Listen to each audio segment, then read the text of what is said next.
Hey GolfPass, I'm Blair O'Neal out here on the chipping green at the Omni Champions Gate Resort here in Orlando, Florida. It's a beautiful day and we're working on your short game. So I'm gonna ask you a question. How many times do you play a round of golf and you consistently always grab that high lofted club, the 60 degree or the 54 degree?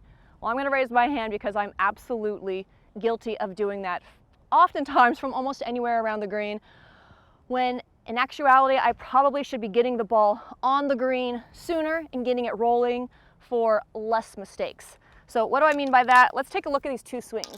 First, I'm going to hit the 60 degree to this hole, and notice this golf swing. It's a good shot, but let's take the 9-iron, and I want you to tell me what you see different between the two swings. With a 9, 8, or 7. This tip is called the 9-8-7 drill. Here's a 9-iron. Now the thing you're going to notice straight away is this 9-iron was a much, much smaller swing, which means less room for error. I had to have a much bigger swing with that 60 degree and a lot more can go wrong.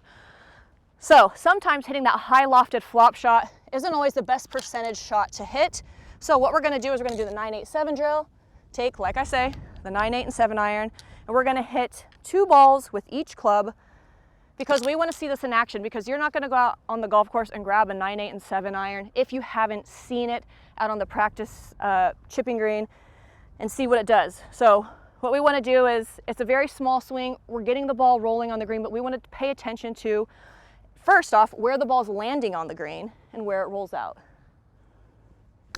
Now, all this drill is doing is getting you comfortable with hitting these shots, but also it's visually showing your brain how far I need to hit this, how big or small of a swing you need, and getting you comfortable seeing the ball roll out to the pin. So there's my 9.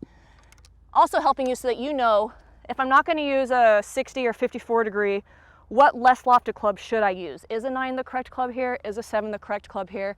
Now I have some data in my head of what these shots look like and you can make a really good decision. So here's the 8-iron. You can see that's even lower and landed even just shorter on the green, but the rollout is even more, so I know what that looks like. And for the purpose of me showing you this drill, I'm just going to do 1 with each, and here's the 7-iron. And I'm thinking this is going to be an even smaller swing. It's probably might even land just short of the green and roll out to that pin. So this may not look like the coolest shot, but I'm telling you what, sometimes boring is the way to go. Lower your scores, keep the ball lower to the ground, and have absolutely less mistakes. It'll help your golf game. Now, if you enjoyed this tip, make sure to watch a lot more golf content on GolfPass, and of course, ask me questions below and comment. I would love to answer as many as I possibly can.